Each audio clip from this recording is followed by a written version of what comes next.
All right, in this video, we're going to start to graph these parabolas. Oh, and I see a typo right off the bat. Well, that's always fun. Okay, so this should have said negative 1/16 x squared. Otherwise, it's not even a parabola. Good job.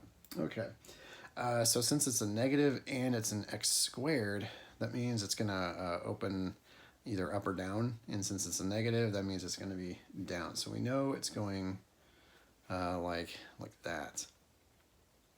So right away, let's get our a value. And the a value, just want to look at the denominator and go, okay, what times 4 gives me 16? Because that's coming from here, 4a. So a would have to be 4. My vertex, it's just an x squared. There's no number in there with it. There's no number off on its own. So the vertex is right at 0, 0. And the focus, since it's opening down, I know my focus is going to be lower than the vertex. So I've got to subtract this 4 from the 0, which means for the directrix, I got to add it to the 0. So that would be y equals positive 4. So your graph is going to look like this. So there's your parabola. There's the vertex. You have a focus right in there, and then the directrix would be right up here. Okay, so that one's kind of easy. So let's look at part B. So our a value is going to be 2. We've got the y being squared this time, and it's a positive out in front. So that's going to open up to the right. So we know it's going to go like that. So our vertex, remember this is the time when things get kind of flipped around. So the number off on its own is the x. The number that makes the parentheses equal to 0 is the y.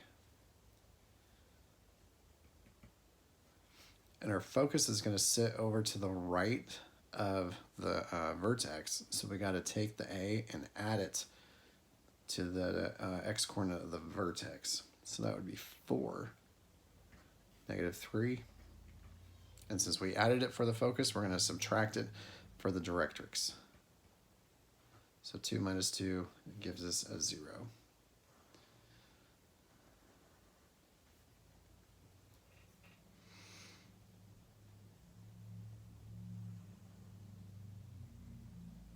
All right, so there's our parabola. Our focus will, whoops, nope, that's not it.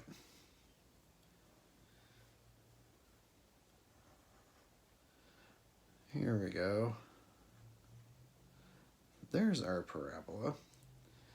The vertex here, right at 2, negative 3. Our focus is somewhere in here, right at 4, negative 3, and then the directrix itself is going to be the y-axis.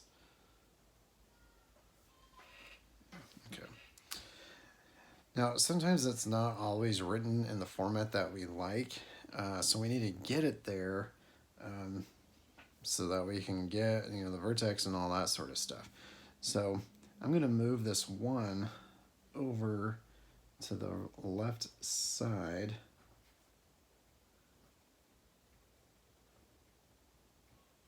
Because now that it's over there, now I can factor this.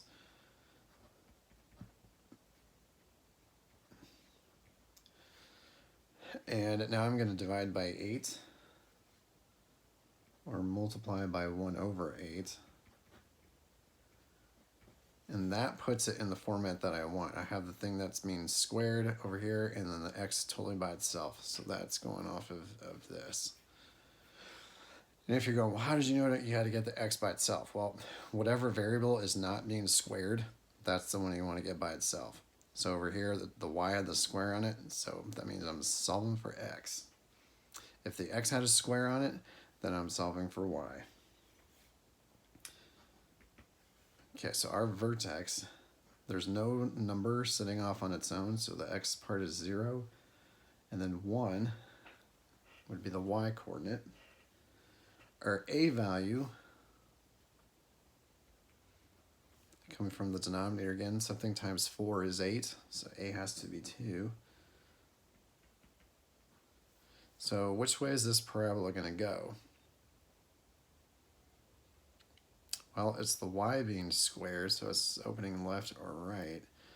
Since it's a positive, that means it has to open up to the right. So your focus is sitting to the right of your vertex. So you got to add the 2 to your x-coordinate. So it'd be 2, 1.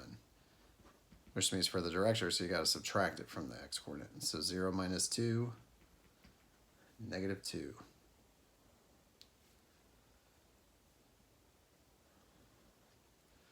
Okay, so our vertex is right here. Whoops.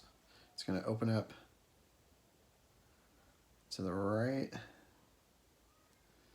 Focus is in there. Directrix is over here.